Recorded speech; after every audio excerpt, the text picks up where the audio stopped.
श्रीहरये नमः श्रीहरये नमः श्रीहरये नमः। गोपिका जीवनस्मरणं गोविन्दा गोविन्दा। श्रीमद्भागवते द्वितीयस्कन्धे तृतीयोऽध्यायः। श्रीशुक उवाच एवमेतन्निगदितं पृष्टवान् यद्भवान् मम नृणां यन्म्रियमाणानां मनुष्येषु मनीषिणाम्।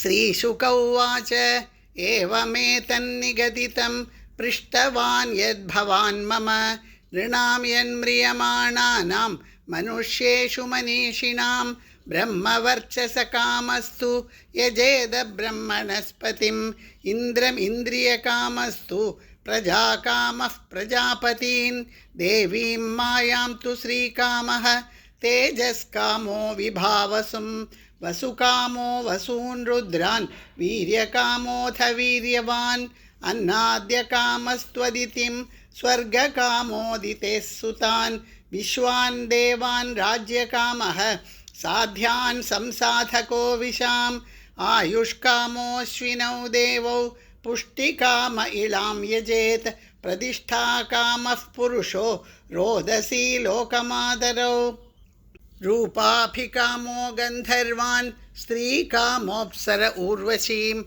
आधिपत्यकामः सर्वेषां यजेत परमेष्ठिनं यज्ञं यजेद्यशस्कामः कोशकामः प्रचेतसं विद्याकामस्तु गिरिशं दाम्पत्यार्थ उमां सतीं धर्मार्थ उत्तमश्लोकं तन्तुं तन्वन् पितॄन् यजेत रक्षाकामः पुण्यजनान् ओजस्कामो मरुद्गणान् राज्यकामो मनून् देवान् निर्रतिं त्वभिचरन् यजेत कामकामो यजेत् सोमम् अकामः पुरुषं परम् अकामः सर्वकामो वा मोक्षकाम उदारधीः तीव्रेण भक्तियोगेन यजेत पुरुषं परम् एतावानेव यजताम् इह निःश्रेयसोदयः भगवत्यचलो भावः यद्भागवतसङ्गतः ज्ञानं यदा प्रतिनिवृत्तगुणोर्मिचक्रम् आत्मप्रसाद उत यत्र गुणेष्वसङ्गः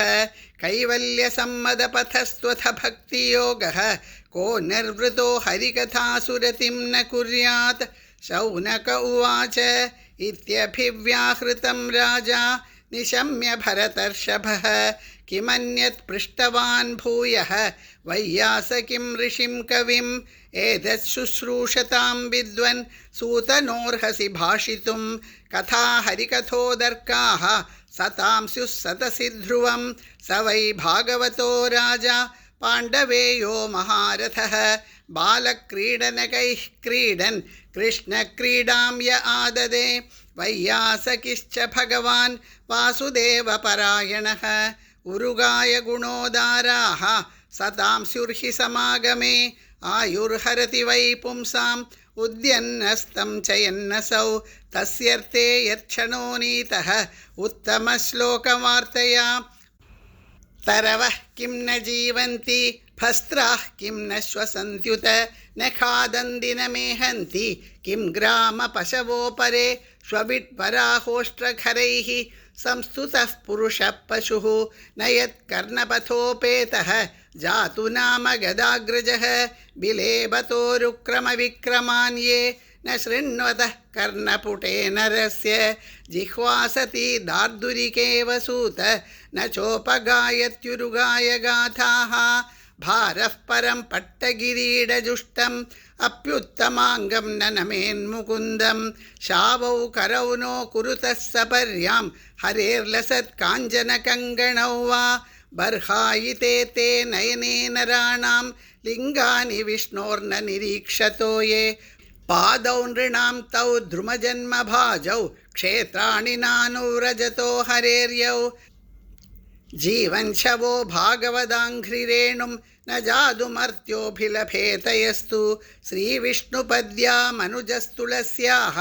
स्वशंछवो यस्तु न वेदगन्धं तदश्मसारं हृदयं बतेदं यद्ग्राह्यमाणैर्हरिनामधेयैः न विक्रियेताथ यदा विकारः नेत्रे जलं गात्ररुहेषु हर्षः अथाभिधेह्यङ्गमनोनुकूलं प्रभाषसे भागवतप्रधानः यदाह वैयासकिरात्मविद्या विशारदो नृपतिं साधु पृष्टः अथाभिधेह्यङ्गमनोनुकूलं प्रभाषसे भागवतप्रधानः यदाह वैयासकिरात्मविद्या विशारदो नृपतिं साधु पृष्टः इति श्रीमद्भागवते महापुराणे पारमहंस्यां संहितायां द्वितीयस्कन्धे तृतीयोऽध्यायः।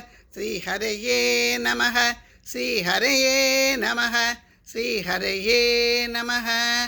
गोपिका जीवनस्मरणं गोविन्दा गोविन्दा।